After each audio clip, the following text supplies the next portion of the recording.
What's up, everybody? It's your boy Chaos, and welcome to a special episode. As you can probably tell from the atmosphere here, welcome to a special episode of Take It to the Table. But it's even more special because I am rejoined to the yin to my yang, the one, the only Soul. How you doing today, sir? Brother, it is good to be back in person. I mean, things have changed, no hair. Yeah, It's gone. yeah. No leather jacket. No. I've literally been Baron Corbin put into the dusty retired. But things have changed since April. When we were last in person for stuff as well. Many things have happened. But we're here for a very special take it. Oh yes. A very, very truly special one. We're here to remember the late great Wyndham Rotunda Bray Wyatt. Yes. Yeah, we just for it was we need to give our thoughts and just be an episode of positivity of about Wyndham Rotunda, who unfortunately passed away suddenly of this recording yesterday. Due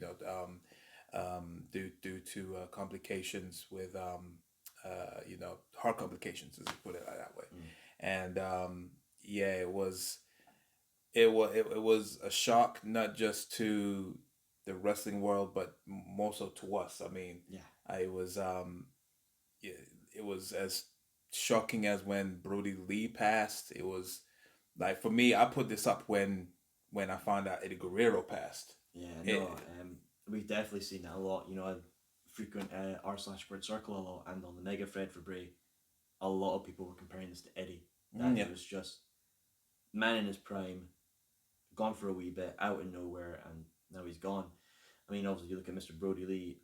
For me, it's very the same similar situation I found out, which is scary as well. Midnight in the UK, going on Reddit, and then just seeing the post, and it's freaky to think, man. I mean, but you know what? This is here for some positivity. We're here for good memories about Bray. So how about we start off, Chaos? I want to know from yourself, when did you first introduce to Bray Wyatt? It's crazy. I mean, I properly uh knew him back with the Wyatt family vignettes. I mean, even when, because I was watching WWE even during the Nexus and whatnot, but he wasn't. I didn't notice him in the Nexus as Husky Harris.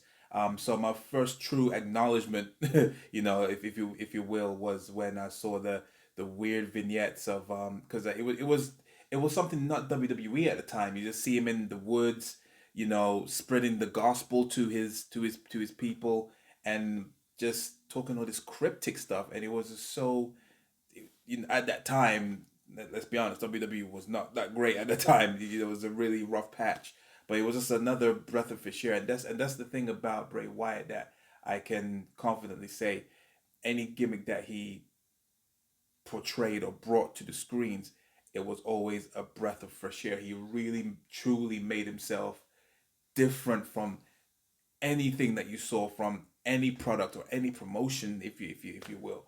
And that just shows the power of creativity, that he has such a creative mind that, like, no other. Sure, there's other people that in the wrestling businesses that's been able to reinvent themselves and whatnot, but he had a true unique mind that for the business, and how to integrate that mind into wrestling. And he was just like he was definitely someone that, he was proof that you can be anything and anybody in pro wrestling, just as long as you make it work. You can, people will follow you and suspend their belief, like, yeah, you know what I mean. They would just they would suspend their I can't remember the term. I can't think of it right now, but they will follow you through it. And and he has such a loyal fan base. Absolutely as well. I mean, you look at any time Bray did something or a new thing was introduced, his merch would be number one in the shop. Yeah. Just shows that, Bray Wyatt fans didn't just like Bray, they loved Bray. Yeah. They were there to support him for anything that he would do. I mean, for me, obviously I got into wrestling in 2019, so my first introduction with Bray was Firefly Funhouse Bray. I didn't know anything about the cult leader, Wyatt family. Honestly, that was something I never knew about. And I remember just seeing the whole Mr. Roger gimmick and then doing it with Miz. And that was kind of like, well, I'm interested about this guy. What's this whole thing? And seeing The Fiend, my God, honestly, I know, like, a lot of people will say about 2019 that the most over thing was AEW starting up and doing its own company, but I think The Fiend was maybe just on par with that because of how essential it was to WWE at that point. Nothing like that had been seen so probably like Kane in '04 shaving his head bald.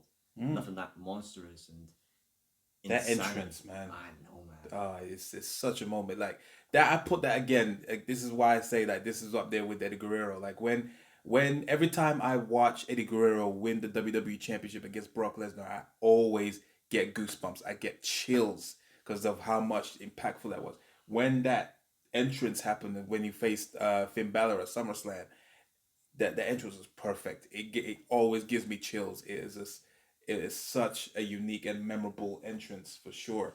And yeah, like you said, quite frankly, I think he's the one like out of everyone that participated in the pandemic WrestleMania, he's the one that quite frankly saved WrestleMania with the Firefly Funhouse match. Absolutely. I mean, it's my fit. You know, I love Drew. You know, as a Scot, it just has to be nature.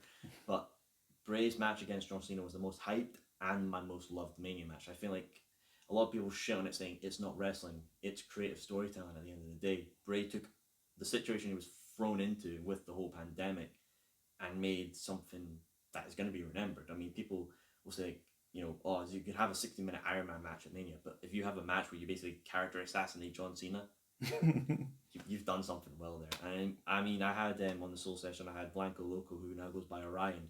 He was the producer for the Swamp match against him and Braun for Bray and Braun at the Horror Show Extreme Rules match. Yes.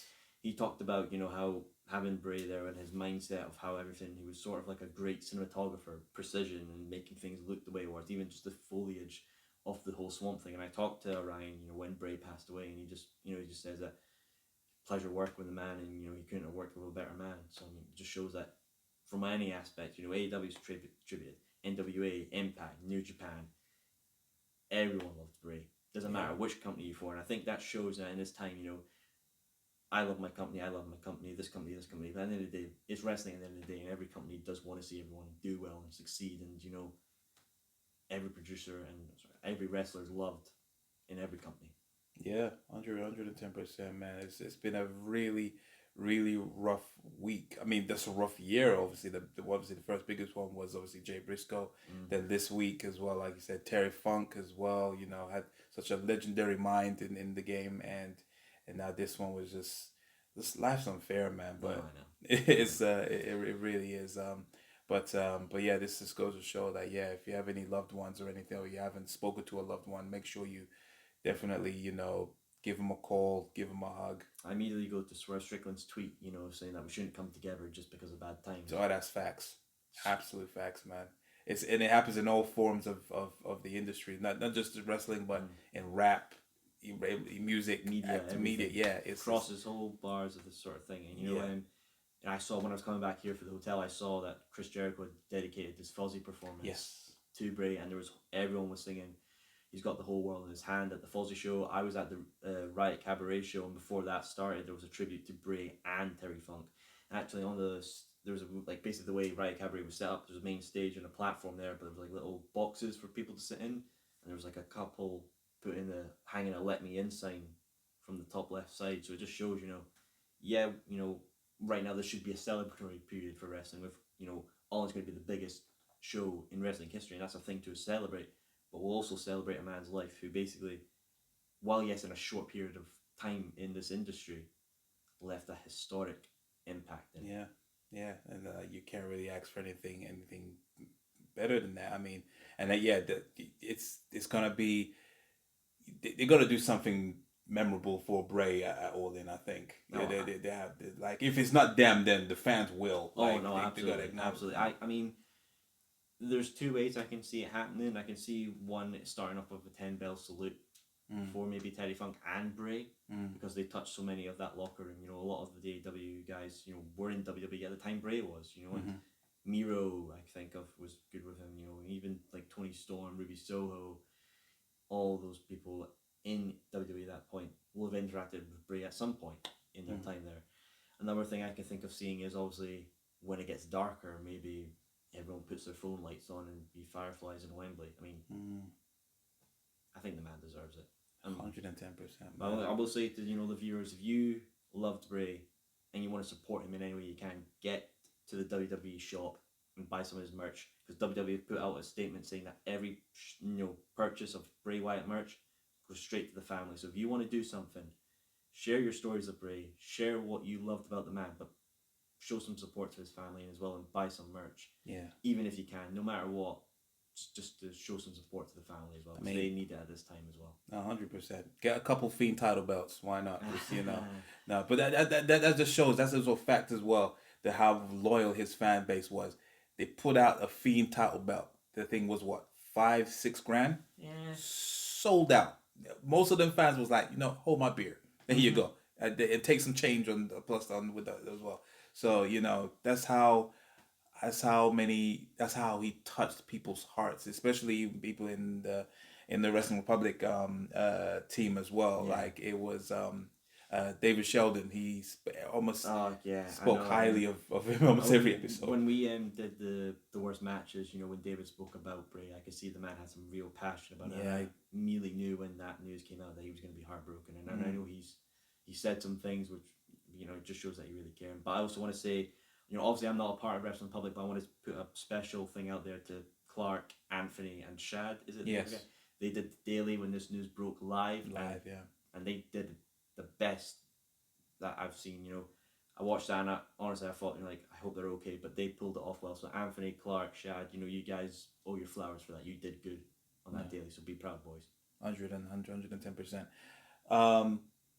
On a positive note, what's your favorite moment of Bray Wyatt? Ooh, John Cena Firefly's Funhouse is definitely up there, but I think another one as well, when the Burnt Fiend came back against Orton. He rose up against the canvas. Yeah. Just because I thought, obviously he got set on fire, and then Alexa Bliss kind of took over that whole thing and then did stuff with Orton. But that image of like a burnt crisps Fiend, like you could easily have said like, oh, his supernatural powers, no damage, but they did a damaged version. Yeah. That I think shows awesome dedication to it. I mean, I won't lie, not everything about the Fiend run was perfect. No. There was some bad, there was some questionable bits, but there was moments. And, I'll look back on the Fiend as, an absolute great character that just needed more time. And maybe under this new Triple H management, the Fiend could have been up there with some of the long time ongoing greats. But I think the best way to end this off is just saying, Wyndham Rotunda, Bray Wyatt, thank you for what you've done for WWE and the wrestling business. You'll be remembered, my friend. Thank you. 110%. Thank you very much for the memories.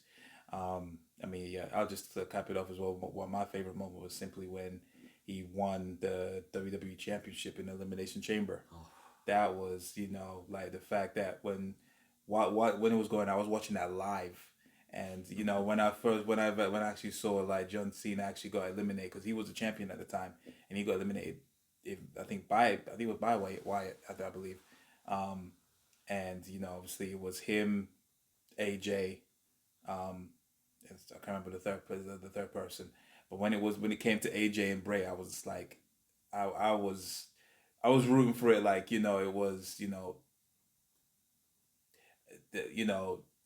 it's now or never type of thing, and I was proper rooting for Bray. And when he hit that Sister Abigail on AJ and became champion, I mean I was living in a flat at the time, and I'm pretty sure I woke up everyone in my flat. I was marking the hell out, and it was sure the run itself wasn't that great, but nothing can erase when he won it. Like he was anyone that was in that chamber, he was the one that deserved it like more than anybody, man. And it was a true sight to behold. And like I echo what you said. Thank you very much, Bray. Best wishes to JoJo and obviously his 4 children as well.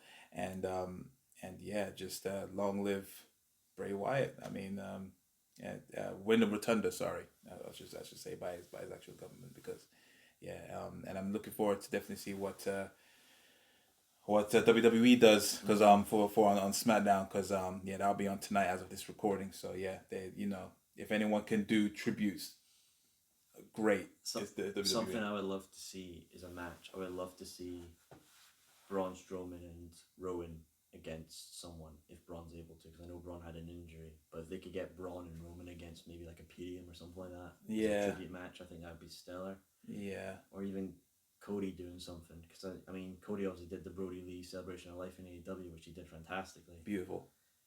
Yeah. I mean, I think tonight's SmackDown will be very special. I think it's gonna be up there with the Eddie one, honestly, for tributes. I think. Yeah. I mean, something I would love to see from WWE as well. I thought about this. I was thinking, what's a way to celebrate Bray's life as a merch item that help the family? I was thinking a lantern with his name on it and his date of birth and date of death on it. Okay. It'd be a tribute thing, I think. Yeah.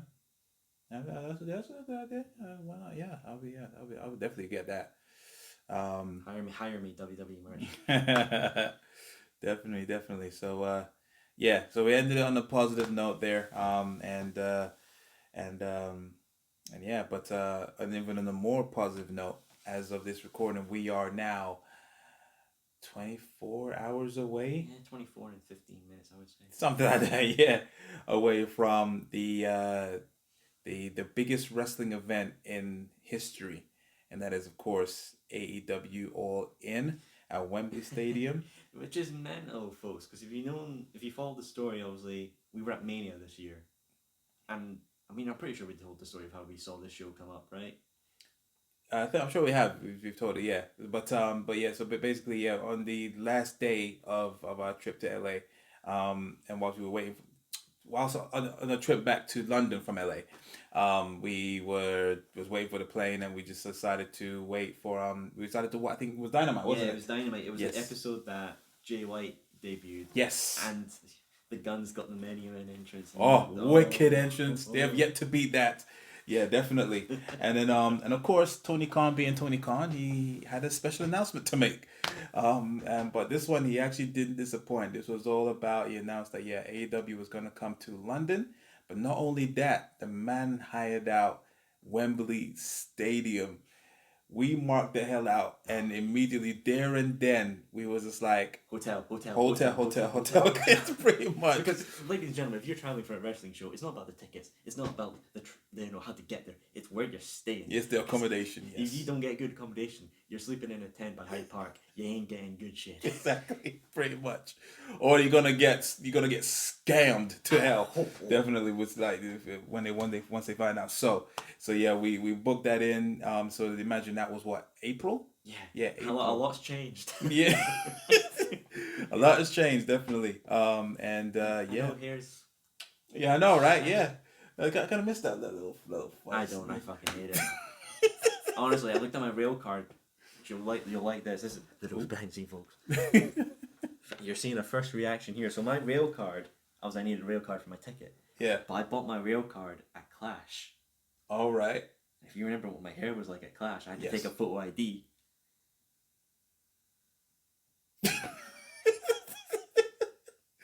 Why you look so miserable? Because it was fucking 2 a.m, bro. Yeah. Miserable as shit. So yeah. Fair dues, yeah. So yeah, it's Tom Selleck's here, Straight from GTA Miami, Vice City. Best GTA, shut up, San Andreas. He didn't follow the train, basically. That's what he did. Anyway. I was like a number 9 large with 2 extra 6s, and Wait, Vice City, didn't they have that dumbass flipping drone plane thing? You had to go and direct it around the construction area. That might have been free. No, it wasn't. It wasn't 3. I think it was definitely that one. That was their version of all you had to do was get the damn train. Okay. But fair enough. We'll have our GTA Flame War in later when we're when we're watching Barbie Pish. Fun fact: that's the only GTA I've never finished. You never finished Vice City? No, because there was one game. There was one level where you had to you're driving a NASCAR car race, and I never got past it. I just gave up. Bro, I'm gonna say something that'll get me fired from Take It now. I'll get fired from both. Calm down. No, but what were we talking about? Yes, All In. Yes, is more than 24 hours away. We're gonna be a part of history. Myself, Soul, Ben Allison, and David Sheldon will be there as well as my friend Matthew will be there as well, and Rides is gonna be there as well. So how was that? Take it to the 2K game one. How was that? How did that recording go? Oh, Quick highlights here. There you go, done. Finally, yeah, you finally aware of that. Flip it up. But yeah. So are you excited? Do you really have to ask that kind of fucking question? Jesus Christ. I'm the interviewer here. I ask the questions. It's only my profession that has helped build the Soul Sessions to 247 followers on the Instagram page. Many more guests in this, the planet. Selfless plug. Yes, I know. Haha, pop the collar. But look, this is going to be a historic ass event. I mean, it's kind of crazy, isn't it? We were at the Mania, the last Mania as WWE as a sole company before being bought by Endeavor. Yes. WrestleMania 2 nights in Hollywood, which had obviously now Philadelphia's overtaken how much revenue they've made off tickets, but still had a historic one in itself. Yeah. Cody Rhodes getting beat. We'll discuss that later. yeah, we're the ones I did it. Okay, I'll put it up. But now we're going to be at the most attended wrestling show of all time. Yeah, Wembley Stadium, AEW's first show in London. I mean, this is your first AEW show as well. Yes, it is. It's my second. Yeah. He was at Revolution. Oh, I envy him just because of the dog collar match. I envy him so much. But yeah, this is my first event, and I'll never forget when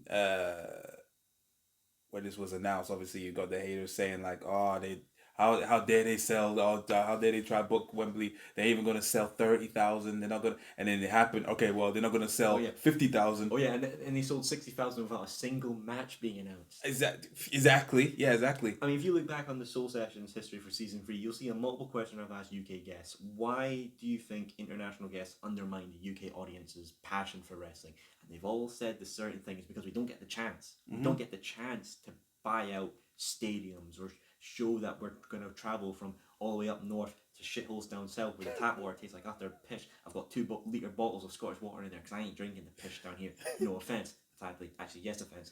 Fuck the English tap water. But you've missed me, haven't you, fucker? Yeah. But this is just going to be so...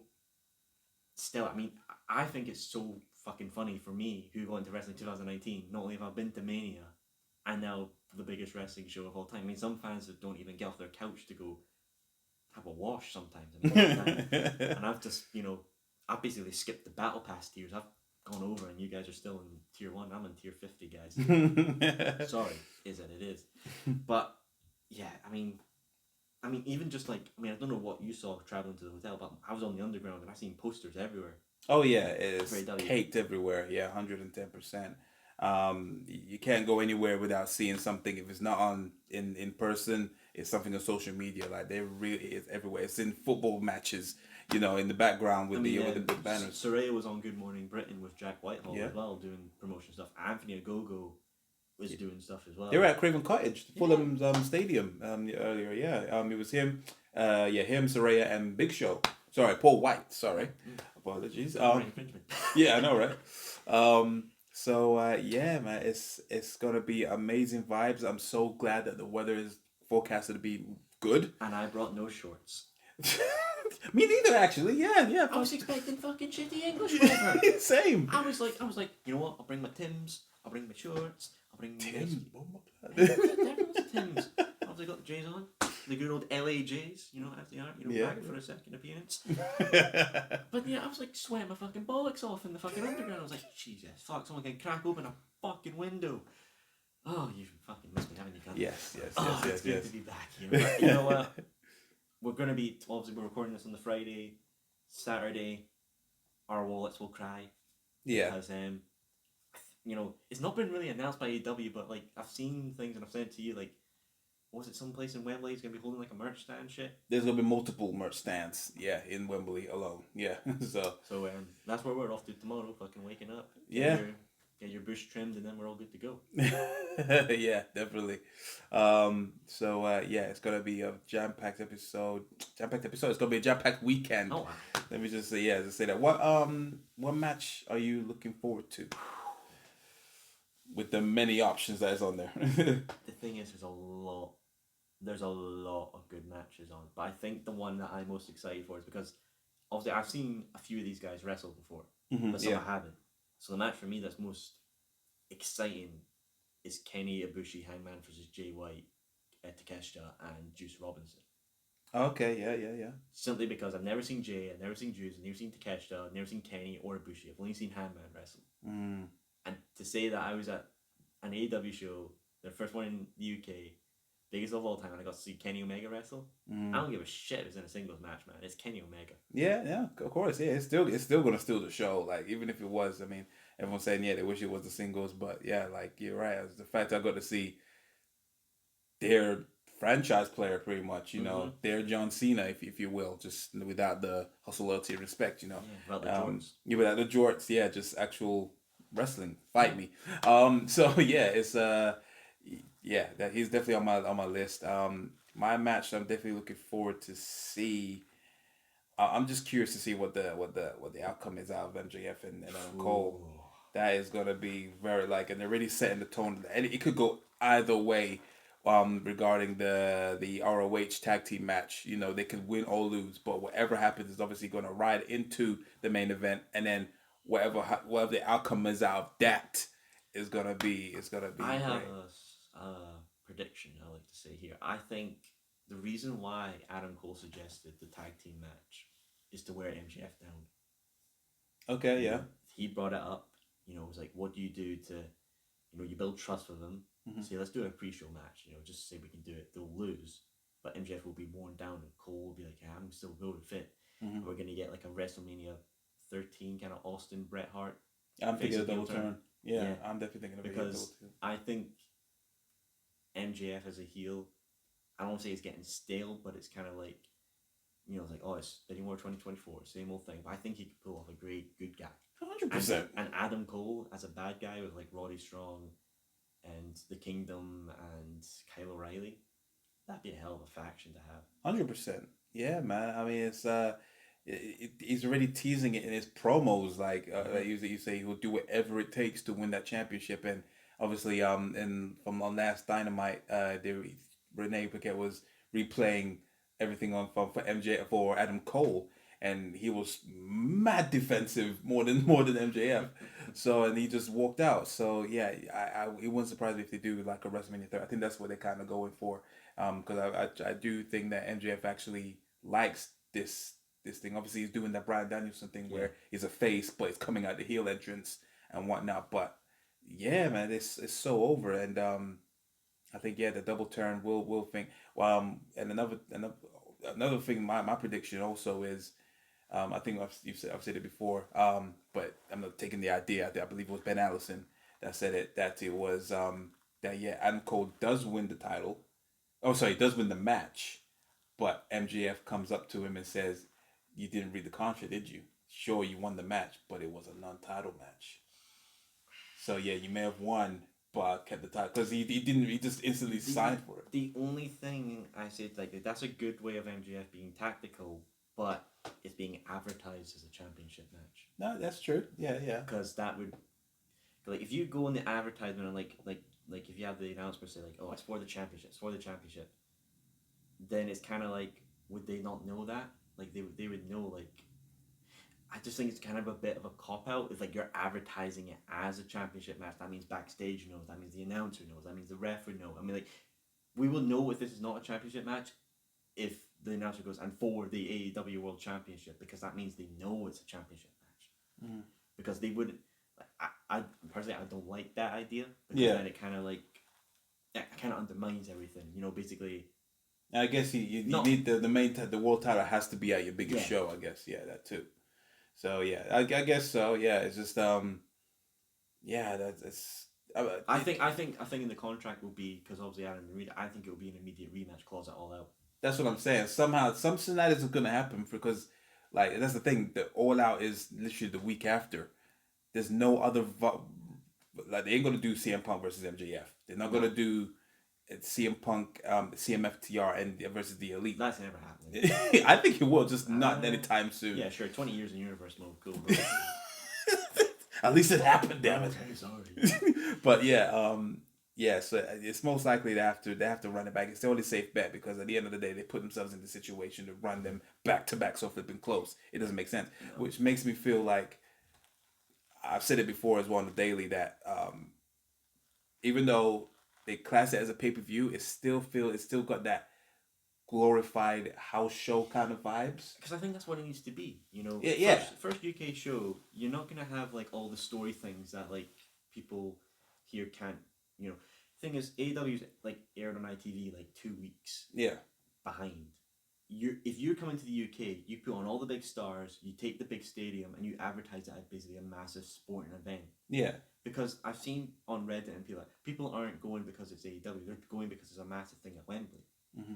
Like if I was like, I think Tony Khan's booked it perfectly. Honestly, I'll say that right here, right now. I think he has. You get all the big stars, you put them in multi-man matches because Wembley has a curfew, unlike some US stadiums where they basically can go as long as they can. You're selling a spectacle here. And if people are saying like, yeah, I want storylines and storylines, you've got MJF and Adam Cole. Yeah. You've got Sting and Darby with Swerve and now Christian Cage. You've got the Acclaimed. His second coffin match is so, I feel so bad for him. It's got to go in there again. I just know it. We'll go. You've got, you know, FTR and the Bucks. Yeah. You've got Kenny and Jay and Takeshita, and you know that's history there. There's stories there. Yeah, there is stories. Yeah, 110%. Like they have tried to make them the most out of it. Obviously, you got the Stadium Stampede match, and you know they're running old waters with Punk and Joe. But yeah, like I do feel like at the end of the day the main focus is obviously definitely going to be All Out. But yeah, I'm not taking that away from All In. No. I'm not trying to water it down or anything like that. I'm still more than hyped for it. And well, something I want to propose to you, Kay, is obviously you've been a wrestling fan longer than me. How do you feel you're going to see some legends at this show, like Sting, Christian? Yeah, I've never seen Sting. Saraya. Have you seen Saraya before? No, I haven't. No. Yeah. It's gonna be nostalgic. I mean, especially like I've seen last time I saw Punk was when he faced Undertaker at WrestleMania 27 or whatever it was. Yeah. So that was the last time I've seen Punk. So to actually be here for his return, and now his first international match and God knows when, it's gonna be awesome seeing him. How do you think the UK crowd are gonna treat Punk? It's gonna be mixed. It's gonna be hella mixed. Cause yeah, I do feel like there's a lot of people that's excited for him, and some people just can't stand him. I feel like we're gonna get something like, "What do we think of Punk? Shit. What do we think of shit? Punk." That's the one thing I'm so curious to know, but I want a chance. You want the Tottenham shit. There's gonna be some unique chance. Like if there's anything, if Money in the Bank is anything to go by, the chance are gonna be like, I'm gonna get Matt Ring. I just want clean water. I just want clean water. Na. Give me fucking clean water. London's right shit out, for God's sake. He doesn't care about water. He just cares about beer. So don't worry about it. Yeah, it's a draft anyway. Had a couple. Yeah, there you go. Then. Yeah, exactly. So yeah, I mean, did I say my match? Yeah, MJF versus Adam Cole. Let's just go through with a quick rundown of the matches. I've got them in my head. Don't worry. Okay, cool. So yeah, start off. Yeah, please help me, please. We got the Stadium Stampede, Best Friends, and Penta with Orange Cassidy and Eddie Kingston against the Blackpool Combat Club of Moxley, Yuta, and Claudio versus Proud and Powerful. Oh, what's your thoughts on that? Proud and Powerful. I like him because this kind of takes me back to like that pandemic era of AEW. I was watching it religiously, and I feel like Proud and Powerful were a very underrated part of the tag team division, and now getting to see them and hopefully have their the theme, their theme as a team, I think is going to be banging. I mean, like I know people have said about the Ortiz and Santana falling out thing, but I mean, hey, it just shows that hey, Bucks, Kenny, well, take some hints here. They can't get along, but they can still work in a big, massive arena match for the history of the company. Anyone can do it. I mean, I'm just stunning to see this match. My boy Yuta. Let's go Yuta. Yeah, definitely. Santana and Ortiz. When I saw them actually come out together, I was just like, well, not together, because you could tell like it's definitely they're doing it. They're being professional. Like, cause like you can see they weren't like lovey-dovey and all that, But yeah, I'm here for it. I can't wait to hear Ortiz keep saying the best. Yeah, I do miss his presence, man. I can't wait to hear Eddie in that arena. Oh, he's gonna get hella pop. I think Eddie might be the most over guy in the card for this whole thing. Maybe. If it's not Orange Cassidy, then it's there. Maybe. But yeah, the Stadium Stampede matches. I'm very curious to see how they're going to do that in a big ass arena. And I just hope not a majority of it is on a screen where we're just watching it in silence. No, like, I feel like they're gonna use Wembley's like inner sections and go inside and all that. Yeah, we're gonna have to see if we're able to see if we can get in there. I don't know, but maybe they go in the Thames or something like that. And just have in the Thames. That's quite a drive from Wembley, actually. But yeah, there's a golf cart. Just go on the roof. There you go. It's fine. You and Eddie fighting in the London Eye as it goes around and around and around. Oh, that'd be so funny. That'd be so. Welcome back to AEW All In. The Senior Stampede's going like 2 hours now. So. That's what I'm saying. There's just got information that they're outside of Big Ben right now, just brawling the hell out. They're going to the House of Parliament. They're in 10 Downing Street right now. They're brawling in front of Rishi Sunak. Oh my God! Monk just hit Rishi Sunak with a DDT.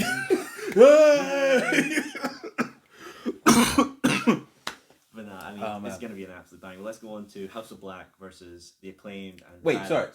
Did you give your prediction? Oh, I'm going to go for the best friends, Orange Cassidy, Eddie Kingston. Same. Yeah, 100%. Lucha, Pentagon. Yeah, that's fine. Yeah, go on. Badass Billy Gunn, The Acclaimed versus House of Black for the Trios Championships. See, I feel like they're gonna go for the babyface win, but I love the House of Black as the Trios champions, man. I want La Faction and Gobernables to take the titles off the House of Black, so that's Dralistico, Andrade. But that's heel versus heel, though. I mean, Andrade's kind of a face, though, isn't he? I mean, is he part of that faction now? I mean, I don't even know. It's all over the place. He's gone quiet since the party they split with Charlotte, and Roosh is giving Vance like final warnings. Vance and Dralistico went into the Chris Hansen white van of doom. So, that's what I'm saying. I mean, who knows where the hell he's gonna turn up? Maybe NWA. Oh God, don't. Yeah. See, I honestly think I'm happy with either outcome of this. If Daddy ass Billy Gunn's a guy who's done this for so long to get that kind of get a title in Wembley Stadium. Man deserves it. I mean, hey, I'm happy with either outcome because I love both these teams. And they clean rap. Oh, the rap is gonna be. I'm looking forward to. Yeah. Notes. Yeah, probably. Yeah, I probably do. But yeah, I wouldn't surprise me if they go like if you wanted like a big title change. That's the one. That's the one. Yeah. So, yeah, I'd say they're Acclaimed. Who's next? Let's go with the women: Saraya, Hikaru Shida, Toni Storm, and Britt Baker. Yeah, you go on this one. Who you got? Shida. She has to be Shida. Yeah. I mean, like Shida is someone who carried the women's division during the pandemic with no one to celebrate her wins. Mm-hmm. Imagine that, celebrating your win. She deserves it, man. Honestly, she deserves it. Yeah. But I'm just gonna throw a wrench in that. I'm gonna Saraya. It wouldn't surprise me if it's gonna be Saraya. Oh, not the fake one, Toni Storm, and unfortunately it's not gonna be Britt Baker because I really feel like Britt Baker just doesn't care as much anymore. I don't know what it is. It's like her matches have not been the same, and it may be just because of the booking or whatnot. But she's not the Britt Baker that had that brutal match with Thunder Rosa. That's she's not the brutal one from all them hardcore matches. Maybe it's just all the wrestling fans that just keep harassing her and saying that she's causing trouble and all that shit. Maybe makes her feel down. I mean, maybe. But yeah, her matches, I'm not gonna lie, it's either in the background or I skip them later because it's because of the placement. And ever since she had that match with Saraya, it's like her stock has gone down. But hopefully she might be able to redeem herself at All In. But yes, just for bands, I would say Saraya might get the title. Cool. You want chaos and insanity to ensue. Yeah, why not? Let's go with FTR and Bucks 3. I'll say right now, I think the Bucks are going to win. Simply because of the cash situation. Yeah, that's what I'm thinking as well. Yeah. Like you just about made it to keep your passport, and then so yeah, just come over here and just drop the title out. I hope it's going to be an amazing match. I think it's going to be a 20-minute bar burner. I think it's going to be 20 minutes. It has to be. We're going to have super kicks, Meltzer drivers. Oh my God. I want to see an exploding super kick again. That's what I want to see. God, if they somehow get that. Get the custom J's out. Yeah, it's gonna be brutal, and I'm all here for it. It's gonna be a lot of close calls. The chemistry between them is amazing. So yeah, definitely I would say Young Bucks. Let's go Punk and Joe for the real World Championship. It's weird because I remember who was saying it on the Daily? Was it Clark? Is that why are they why are they acknowledging this like as the like why are they acknowledging this title when they know it's not the real one, and and the only way to get around this is for the real watcher. Why are they acknowledging it? But which is a fair point. But I'm gonna say Punk. Punk is It's gonna gonna be Punk. it's gonna be Punk's Punk. keeping this until it's either unified or he Yeah, does something. it's gonna keep it until it eventually gets the MJF thing, which probably won't be until Full Gear. I just like to imagine though, Punk carries this thing around and he pulls out like the fucking spray paint's wiped off. And he's like, God fucking damn it! I got the real. Fuck. I got the real one. Yeah, here we go. Yeah. So yeah, definitely. I actually fully expect people, if they're selling AEW World Championship replicas at Wembley, I fully expect someone to have a spray can and just be like, yeah. Oh yeah, yeah. It's like, cool, you've just spray canned your 800 quid title. Dingus. Dickhead. So yeah, definitely CM Punk for the AXW Championship. Who else? Sting, Darby Allin versus Christian Cage and Swerve Strickland. I mean, it's gotta be another feel good moment, isn't it? Oh, You know, yeah. you're gonna get Sting fall off something. It's probably gonna fall off the roof, like, and along with Darby Allin doing the biggest coffin drop ever in history. Do you think Sting's gonna come from the rafters? Nah, he's too old for that. He'll be shitting himself. Yeah, that shit is high. That little that arch. Fuck, nah. He ain't got time for that. I think at the moment. I don't think in the moment. Yeah, definitely. But he's gonna do something cool. But yeah, I don't think it's gonna be that. But he's definitely gonna, like I say, he's gonna jump off something. Aye. And who you got? Of course, Sting and Darby Allin. Yes, yeah. It has to be They're Sting not. Darby. They're going undefeated until Sting retires.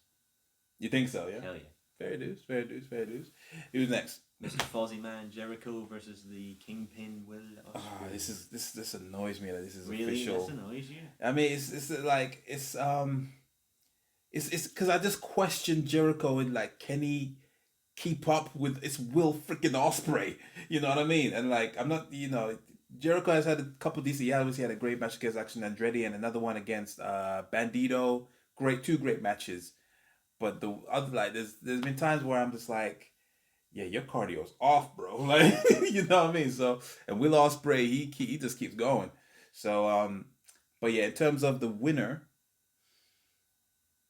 Ospreay. this could go either way. It's got to be Ospreay.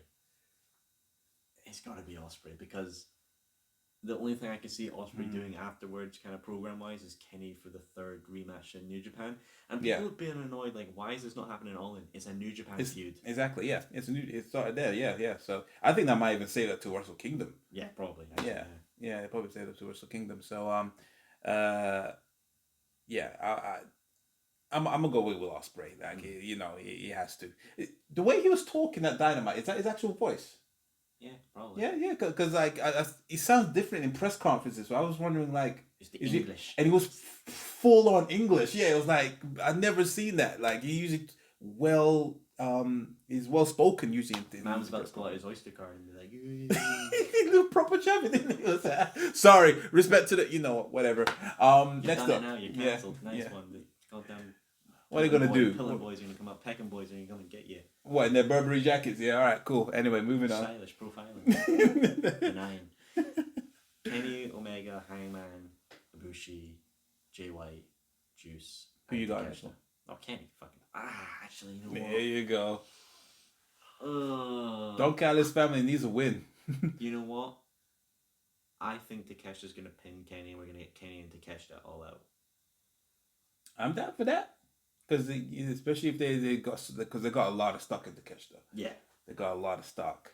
I mean, hey, you could even do the Golden Lovers versus Jay White and Juice all out. Yeah, if wanted.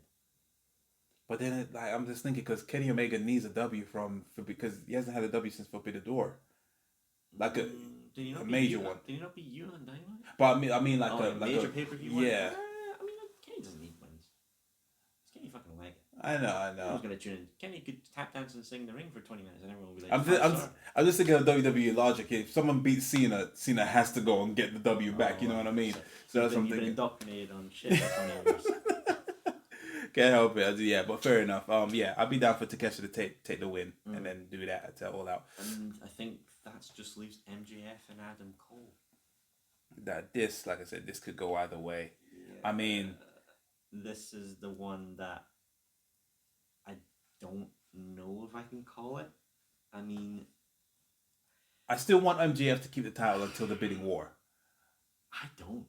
You don't? It just makes. Here's how you do that. MJF loses the title, and say MJF tries to get it again. Then he's like, you know what? I'm going to be an actual proper wrestler every Dynamite into 2024 until Revolution. So basically, All Out, he doesn't get a rematch. He then enforces it full year, loses it. He has to grind for it. So he goes on basically every Dynamite or every Rampage. He grinds for wins to get it. And at Revolution, like say like the Dynamite before, it's like Adam Cole's like, oh, I'll give you the match, but look at your contract, Maxwell. It finishes the day before. And then have like Adam Cole just be like if you turn up, sure, I'll give you the championship match. And MJF turns like, I've re-signed to kick your ass and take my title back. And that's when you give him the title back. We get face championship MJF run. Okay. But maybe, yeah. That's quite. I mean, I definitely lengthens it out. Yeah, I don't know how to call it like. Well, if I really had to, if someone had a gun to my head, I would say MJF to retain through by outsmarting Adam Cole, and then Adam Cole's gonna switch.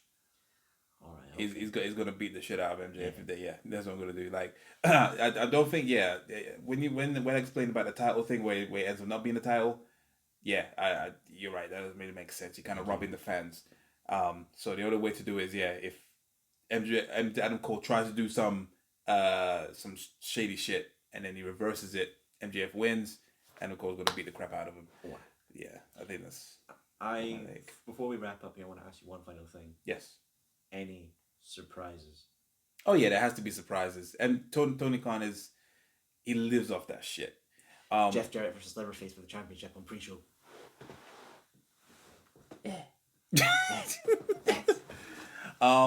I do feel like we're going to see Bryan Danielson somehow. You think he's just going to come out and just glock someone in the face with one arm? I don't think, maybe not glock, but I think he's going to walk BBC. I was going to say BBC. Hello. It's fucking Pugsy the Bear. We're going to get Pugsy the Bear versus Mr. Blobby in a 30-minute Iron Man match. Hell yes. I wasn't talking about that, BBC. Anyway, so I was going to say, yeah, I think he's gonna walk BCC to the. He needs to make an appearance at least. I mean, they're not gonna restrict him from flying, so I think I think it should be. I want Jeff Jarrett on the show. After that, but you must have jizzed when that Texas Chainsaw match that must have happened. I pre-ordered the game right after that, bro. They done this job. It got me. Marketing got me. The game's good, by the way. They actually good. Get it.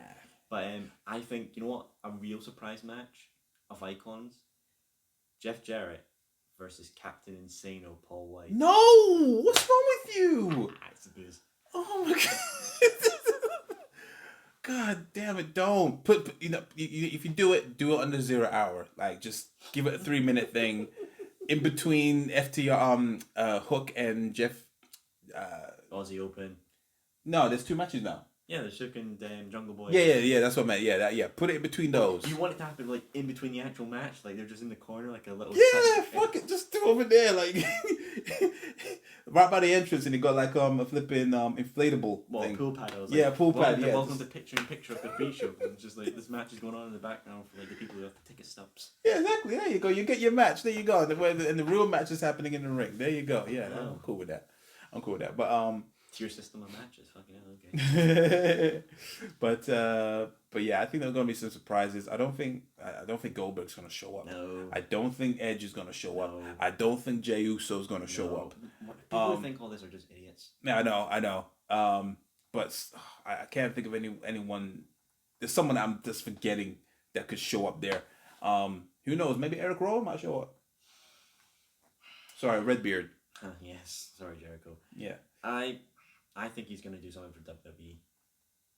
Because, I mean, I just think it's... Yeah, that's a fair point. Yeah, that's fair. Yeah, you're right.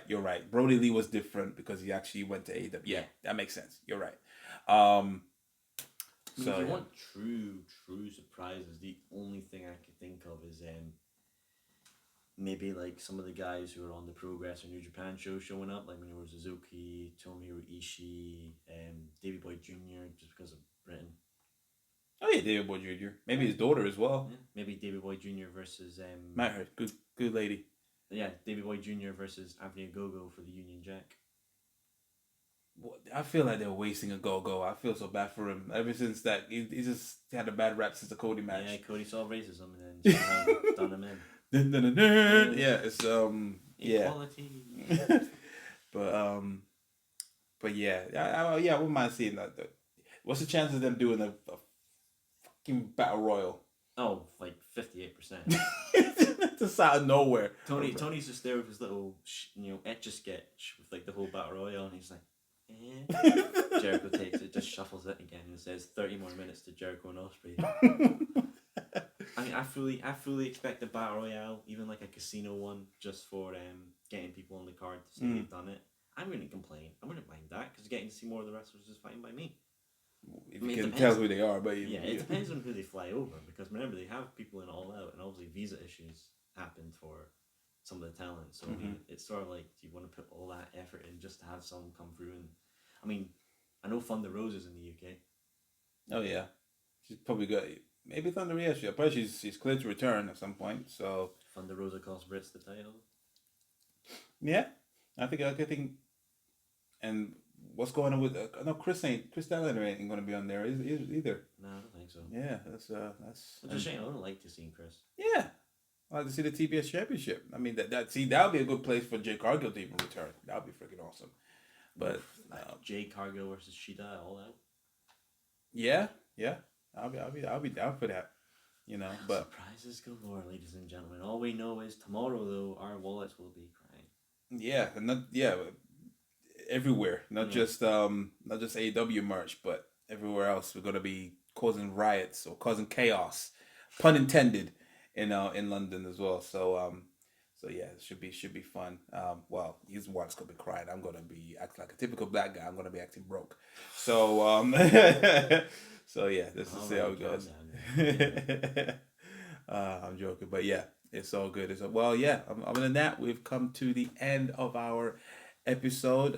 Told you it'll be jam packed, and yeah, next time you'll be seeing us will be on the vlog whenever that comes out after All In, and then obviously we'll be going back to the regular scheduled programming, back into the Take It to the Table universe. I mean, I might be on the vlog, or I might be blurred out 404. And I'm kidding, love. I'm just kidding. I'm just fucking kidding. I'll be blurred out, though, seriously. Blurred out, voice altered. What a fucking great match. Where's the Jeff Jarrett match? Yeah, but so yeah, be sure to check that out. Make sure you like, share, subscribe, all that good stuff. Other than that, I have been your host, Chaos. He has been the legendary Soul from the Soul Sessions. Any updates you want to plug? There's a lot planned for the Soul Sessions right now. I'll give a couple episodes right away because who knows when this will come out. I've got the Square One Academy champion Tony Sin coming on the show. I've got Sky O'Shur, who's the most anxious wrestler in the UK. That's their thing. Okay. Honestly, great person. They are amazing. And I've got one in the books I won't disclose, but it's an owner of a big UK company. Say no if it more. happens, it might not. But I mean, hey, till you tease there for. So big UK company, Vince McMahon. Everybody, go Vince McMahon. Why did you do it? I did it for The Rock. What's up with that mustache? Come on, talk to me. I did it for Austin. Austin said it was cute. Cute. Oh my god. Well, viewers, we're gonna get a few snacks and binge watch South Park for 20 minutes, like the good old LA days. Yeah. Or that Boondocks or South Park, whichever comes first. All right, Uncle Ruckus, Jesus Christ. No relation. Yeah. But yes, this has been Take It to the Table, a special episode, hotel version of Take It to the Table. Until next time, guys. Peace. Why is there a casting couch there, Chaos? You'll know.